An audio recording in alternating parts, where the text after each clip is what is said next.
Recapping global markets in August, we had global equities rise 2.5%. This is now the seventh consecutive month that global equities have risen, and we've now had 17 months since the lows in this rally that we've seen. Quite astonishingly, we've actually had global equities rise in 14 out of these 17 months, really showing and underscoring the persistence and the consistent gains equity investors have had since the lows.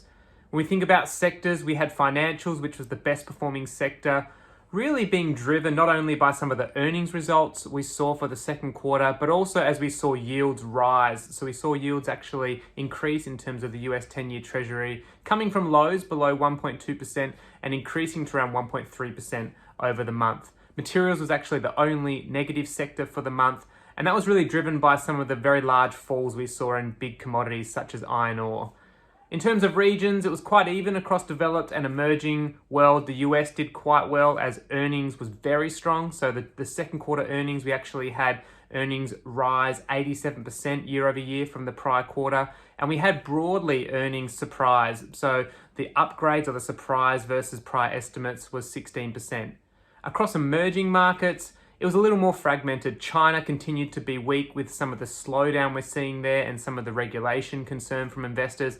But then we had some pockets like ASEAN doing very well, Indonesia and Philippines rising very, very strongly, and India rising more than 10%. India is now one of the best performing markets we've had year to date in 2021.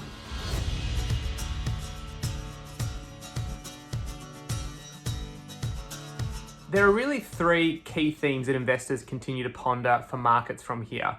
These are tapering, so how much and how fast will the US Federal Reserve take out in terms of liquidity and the quantitative easing that they've been injecting, and what does this mean for future interest rates and when they will rise?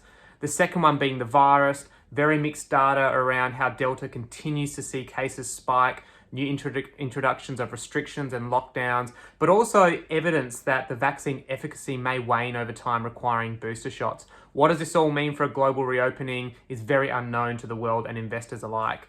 And the final one is China, an engineered slowdown, new economic data coming out during the month showing that the economy is really slowing. Overall credit, so total social financing, which measures this, was the lowest we've seen in terms of the growth of that credit since February 2020.